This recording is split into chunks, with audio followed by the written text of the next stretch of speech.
जमींदार भीषण सिंह अपने कमरे में बैठे आराम फरमा रहे थे कि तभी उनका मुनीम दौड़ता दौड़ता आया और बताया कि इनकम टैक्स विभाग का कोई अफसर आया है। जमींदार का पसीना छूट गया ये सुनकर कि इनकम टैक्स विभाग का कोई अफसर आया है और उनके हिसाब किताब के रजिस्टर और बही खाते चेक करना चाहता है। अब क्या होगा मुनीम जी? जमींदार ने घबरा कर कहा। कुछ करो मुनीम जी।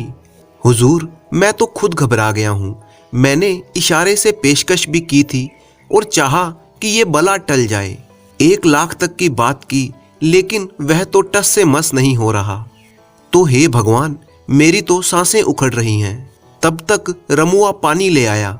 जमींदार ने पानी पिया पर घबराहट कम न हुई और पूछा, हिंदू है या मुसलमान? सिख है। तो अभी लस्सी वस्सी पिलाओ, डिनर के लिए रोको, सोडे पानी का इंतजाम करो और फकीरे से बोलो 3-4 मुर्गे कटवाओ और इनकम टैक्स के ऑफिसर से कहो हम सारा हिसाब किताब दिखा देंगे, पर वो शहर से इतनी दूर आए हैं, हमारे साथ डिनर तो करना मंजूर करें। मुनीम घबराया हुआ चला गया। 5 मिनट बाद ही मुनीम अफसर को लेकर जमींदार साहब के कमरे में आया। जमींदार साहब ने घबराहट छुपाकर लपकते हुए उनका स्वागत किया। आइए हजूर, तशरीफ रखिए। यहाँ गांव आने में तो आपको बड़ी तकलीफ हुई होगी, जमींदार साहब ने अदब से कहा। अफसर बोला, अब क्या करें जमींदार साहब, हमें भी अपनी ड्यूटी करनी पड़ती है, आना पड़ा। तब तक नौकर लस्सी का गिलास लिए आ गया। यह लीजिए हजूर, जमींदार साहब बोले। शाम को हम और आप जरा आराम से बैठेंगे।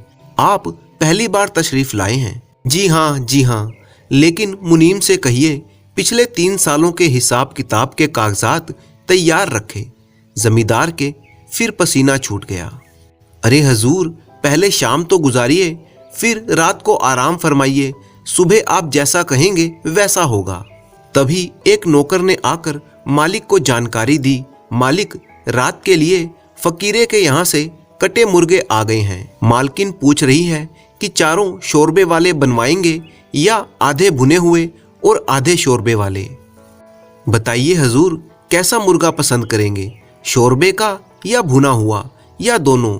जमींदार साहब ने पूछा। इनकम टैक्स अफसर एकदम कच्चा पड़ गया। कहने लगा, जमींदार साहब, मैं चलता हूँ। अरे क्यों? कहाँ? हमसे कोई गलती हो गई क्या? नहीं, लेकिन आपके साथ बैठकर मुर्गे खाने की मेरी औकात नहीं है। वैसे आपके मुनीम जी ने मुझे 1 लाख रुपए देने की पेशकश की थी, लेकिन मैं अब आपसे अपना इनाम लेकर जाना चाहता हूँ।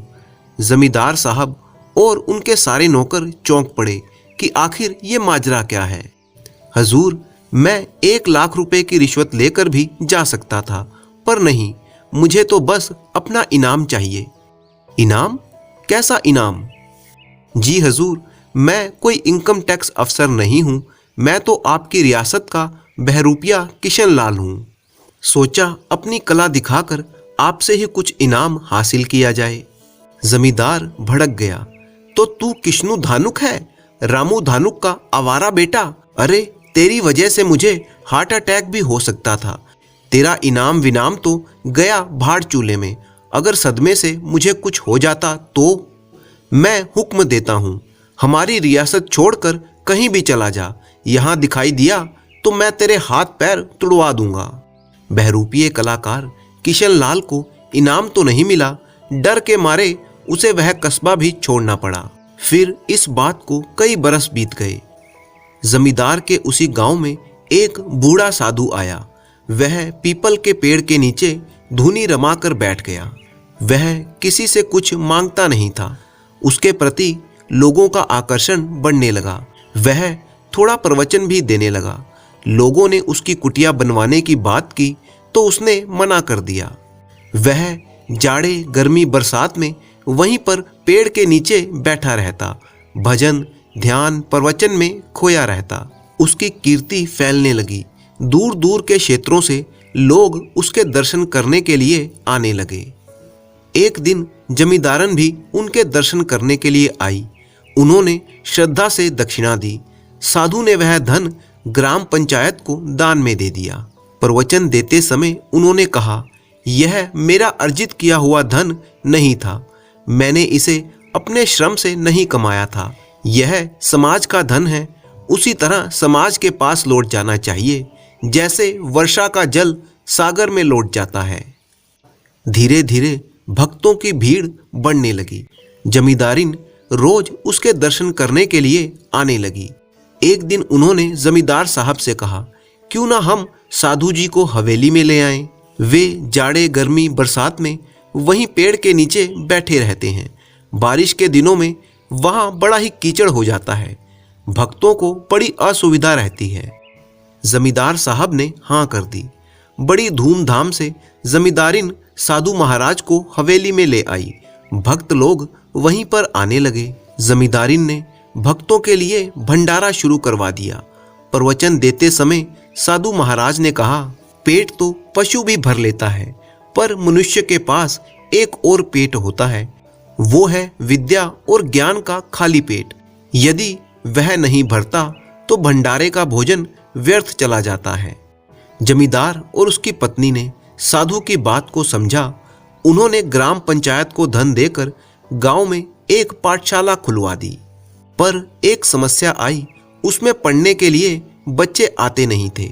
तब साधु ने एक प्रवचन किया और कहा, जो भक्त मेरे दर्शनों के लिए आते हैं, यदि वो अपने बच्चों को पाठशाला में नहीं भेजते तो उनसे मेरा निवेदन है कि वे मेरे दर्शन करने के लिए ना आएं।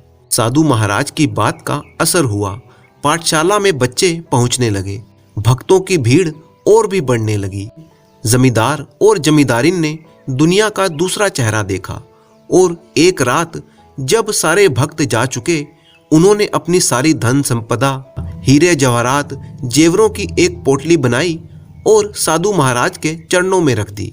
आप जैसा चाहें हमारी इस अकूत संपदा और संपत्ति का प्रयोग करें। दूसरे दिन सुबह भक्त आने लगे, पर साधु का कहीं पता नहीं था। जमींदार और जमींदारिन सत्ते में आ गए। पूरी हवेली की तलाशी ली गई। उस साधु की परछाई तक वहां पर नहीं थी। वो साधु सारी धन संपदा लेकर चंपत हो चुका था। जमींदार और जमींदारिन के साथ बहुत बड़ा धोखा हो गया था। तभी भक्तों की उत्तेजित और नाराज भीड़ में वही पुराना बहरूपिया किशन लाल दिखाई दिया। जमींदार का गुस्सा तो 7वें आसमान पर था ही। वे भड़क उठे, इतने बरसों के बाद किशनु, तू यहाँ पर? मैंने तुझे देश निकाला दिया था, तू यहाँ पर क्या करने आया है? हुजूर, मैं तो अपना इनाम लेने आया हूँ, किशन लाल ने अदब से कहा। कौन सा इनाम? किस बात का इनाम? हुजूर, पिछला इनाम भी जो आपने नहीं दिया था और इस बार का भी। इस बार का इनाम? लोग भौचक्के थे। जी हुजूर, वो साधु मैं ही तो था जिसे कल रात आपने सारा खजाना सौंप दिया था। लोगों को विश्वास नहीं हुआ। ताज्जुब से जमींदार ने पूछा, तू वही साधु था? जी हुजूर। तो वो सारी धन दौलत कहाँ पर है जो मैंने तेरे हवाले की थी? हुजूर, वो सारी दौलत हवेली के पिछवाड़े वाली कोठरी में सही सलामत रखी है। नौकर चाकर दौड़ पड़े। वे खजाने वाली गठरी उठाकर ले आए। वह उसी साधु वाली धोती में बंधी थी। गठरी खोलकर देखी गई। सारी दौलत के साथ उसमें उसकी दाढ़ी मूछ भी रखी थी।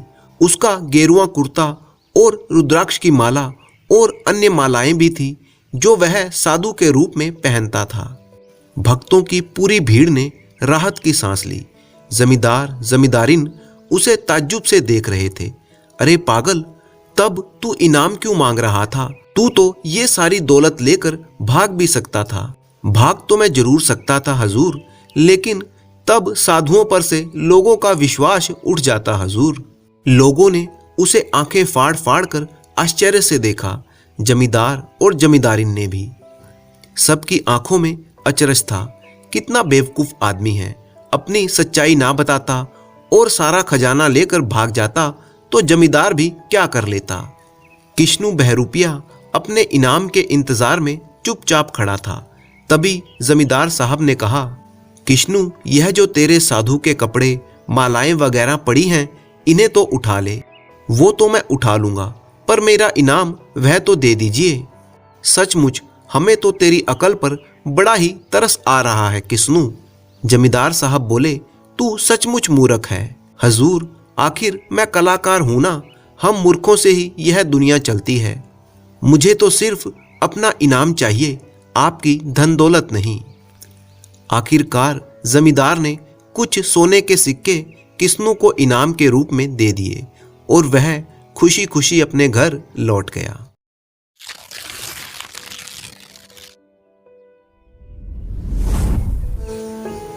गिरिपुर नाम के एक राज्य में एक छोटा सा गांव था, रामवर।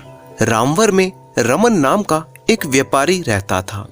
उसके परिवार में कई सदस्य थे। उसकी पत्नी, एक बेटा और 2 बेटियां। बेटे का नाम धनशेखर और बेटियों के नाम थे शांतामणि और चिंतामणि। व्यापारी रमन की बड़ी ही इच्छा थी कि वह अपनी बड़ी बेटी की शादी राजधानी में नौकरी करने वाले किसी योग्य युवक से करवा दूं। हाल ही के दिनों में रमन को एक रिश्ते के बारे में पता चला। वह युवक राजधानी में राजा के खजाने का पहरेदार था। उसका नाम था दिवाकर और वह बहुत सुंदर भी था, बहुत अक्लमंद और साहसी भी। रमन को मालूम हुआ कि वह राजधानी के बाहर किसी सुंदर कन्या से शादी करने का इच्छुक है। रमन उससे मिलने के लिए राजधानी पहुंच गया। 2-3 दिन वहां पर रहा और दिवाकर के बारे में सारी जानकारी प्राप्त की। उसके बाद वह खुद दिवाकर से मिलने के लिए पहुंचा। उसने दिवाकर से उसकी नौकरी के बारे में पूरा विवरण लिया। दिवाकर की बोलचाल का तरीका और उसका व्यवहार रमन को बहुत ही अच्छा लगा। रमन ने दिवाकर को अपनी बेटी के बारे में बताया और कहा कि अगर तुम्हें ये रिश्ता पसंद है तो हमारे गांव रामवर में आकर कन्या को देख लेना। 1 सप्ताह के बाद दिवाकर रामवर गांव में पहुंच गया। जब वह रमन के घर के निकट पहुंचा तब उसने एक युवती को देखा। वह युवती बहुत ही सुंदर और सुशील मालूम पड़ती थी। दिवाकर उसको देखकर समझ गया कि यह रमन की बड़ी बेटी होगी। दिवाकर घर के अंदर गया। अंदर आते ही रमन ने दिवाकर का स्वागत किया और एक एक करके अपने पूरे परिवार के सदस्यों से उसका परिचय करवाया। अभी उनकी बातचीत चल ही रही थी कि तभी रमन की दूसरी बेटी चिंतामणि रोती हुई आई। रमन ने परेशान होते हुए पूछा, क्या हुआ चिंतामणि, क्यों रो रही हो?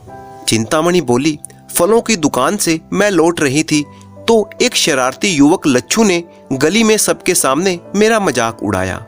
चिंतामणि की आंखों से आंसू बह रहे थे। वो युवक बड़ा ही नटखट और शरारती है। उसका बाप गजराज मशहूर काला चोर है। बेटी, हमेशा दुष्टों से दूर रहा करो। आखिर तुम अकेली फलों की दुकान पर क्यों गई थी? बगल में ही खड़े हुए बड़े भाई धनशेखर ने बहन को कहा, इससे बात ही करना बेकार है। एक दिन के लिए कमरे में बंद कर दो, भूखा रहेगी तो इसका दिमाग ठिकाने आ जाएगा। धनशेखर अपनी बहन पर बहुत ही नाराज हो रहा था। बेचारी चिंतामणि रोती हुई वहां से चली गई। दिवाकर जो ये सब कुछ देख रहा था, उसने कहा, रमन जी, मुझे अब जाने की आज्ञा दीजिए। रमन ने कहा, वह मेरी दूसरी बेटी है, उसे मालूम नहीं कि कहां और कैसे बात करनी चाहिए। क्या आपको मेरी बड़ी बेटी पसंद आई? दिवाकर ने कहा, कोई भी निर्णय लेने से पहले मुझे थोड़ा सा समय चाहिए। मुझे बहुत ही दूर जाना है और अंधेरा होने वाला है। अभी निकलना पड़ेगा तो ठीक रहेगा। यह कहता हुआ वह घर से बाहर आ गया। जब वह बरगद के पेड़ों के पास पहुंचा तब राजधानी जाने वाली एक बैलगाड़ी तैयार खड़ी थी। वह उसमें बैठ गया। तब तक उस गाड़ी में 2 और मुसाफिर आके बैठ गए। बैलगाड़ी चल पड़ी। बैलगाड़ी जब तेजी से चलने लगी तब बैल के गले में बंधी हुई कांसे की घंटियां बजने लगी। अंधेरा जब और ज्यादा छाने लगा तब गाड़ी वाले ने एक दीपक जलाया और नीचे लटका दिया। तब उनमें से एक मुसाफिर ने कहा, दिन में यात्रा करने में समय नहीं मिलता और रात में यात्रा करने जाओ तो चोरों का डर लगा रहता है, पर क्या करें, काम तो करना ही पड़ता है। 2 घंटों की यात्रा के बाद बैलगाड़ी जंगल से बाहर आने लगी। तब रास्ते के बीच में एक लंबा चौड़ा आदमी आकर खड़ा हो गया। उसके हाथ में तलवार भी थी। गाड़ी वाला उसे देखकर डर गया और मारे डर के कांपने लगा। वह चिल्लाने लगा, काला चोर गजराज आ गया, भागो भागो। गजराज बड़े बड़े कदम भरता हुआ गाड़ी के पास आया और कहने लगा, कोई मुझसे बच नहीं सकता। तुम्हारे पास जितना भी धन है, जो गहने हैं, फटाफट निकाल दो। उसकी भयंकर आवाज सुनकर सभी मुसाफिर डर गए। गाड़ी में बैठे सभी मुसाफिर उसके कहे अनुसार करने को तैयार हो गए। तब दिवाकर ने बड़ी ही फुर्ती से गाड़ी वान के हाथ से चाबुक छीन लिया और तेजी से घुमाते हुए कहने लगा, अरे ओ गजराज, आखिर मेरे हाथों में आ ही गया तू। कब से मैं तुझे ढूंढ रहा था। राजा ने तुम्हें पकड़ने का आदेश दिया था और वह आदेश आज मैं अमल में लेकर आ रहा हूं। अपनी तलवार फेंक कर चुपचाप झुक जाओ, नहीं तो तुम्हें कड़ी सजा दी जाएगी। और भागने की कोशिश तो बिल्कुल भी मत करना। जंगल में हमारे सैनिक छिपे हुए हैं और वे तुम्हें मार डालेंगे। तुम्हारे शरीर के टुकड़े टुकड़े करके चील और कौवों को खिला दिए जाएंगे। गजराज ने जब ये सुना कि जंगल में सैनिक हैं तो उसका दिल कुछ क्षणों के लिए रुक सा गया। उसकी समझ में नहीं आ रहा था कि क्या किया जाए। इस मौके का फायदा उठाकर दिवाकर उस पर टूट पड़ा और जोर से उसके हाथ पर दे मारा, जिससे कि उसकी तलवार हाथ से गिर पड़ी।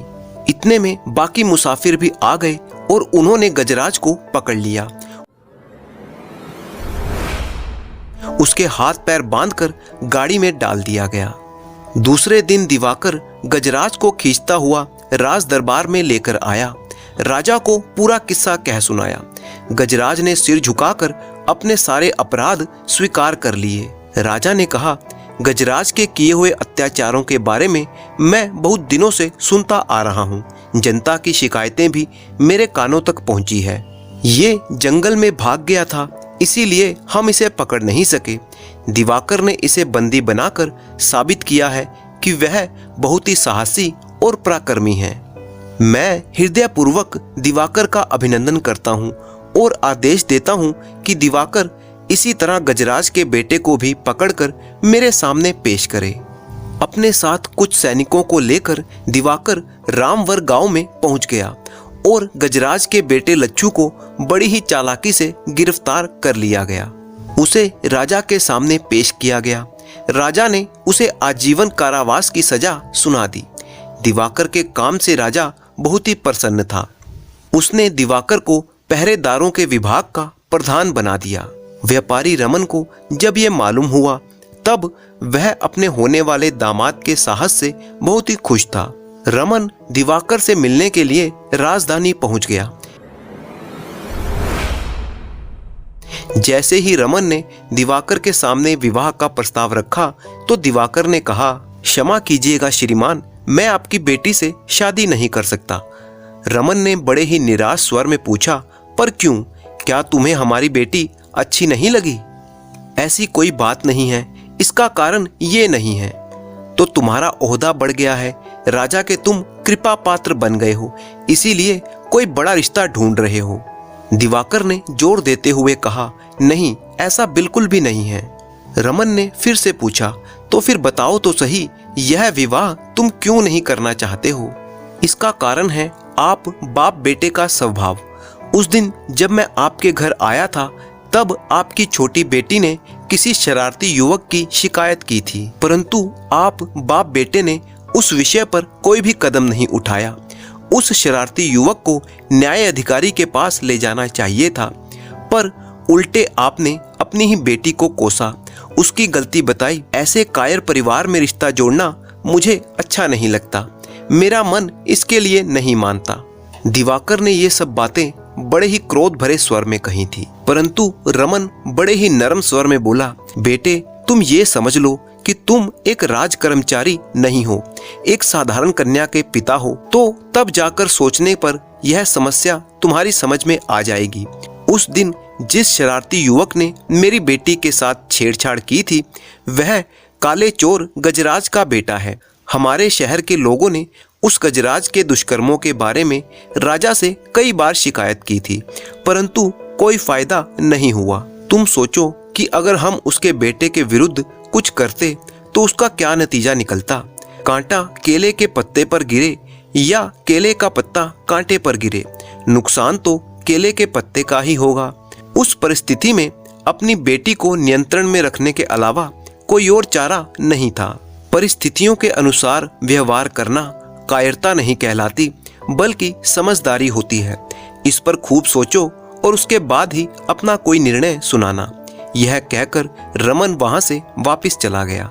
दिवाकर ने रमन की कही हुई बातों पर खूब सोच विचार किया। उसने जान लिया कि उसकी बातों में सच्चाई है और वास्तविकता है। राज कर्मचारी में जो साहस होता है वह साधारण नागरिकों में नहीं होता। दिवाकर को लगा कि इसके लिए बाप बेटे को दोषी ठहराना सही नहीं है। उसने तुरंत शांतामणि से विवाह करने का फैसला ले लिया और इसके कुछ ही दिनों बाद दोनों की शादी हो गई। अब दिवाकर अपनी पत्नी के साथ एक खुशहाल जीवन बिताने लगा।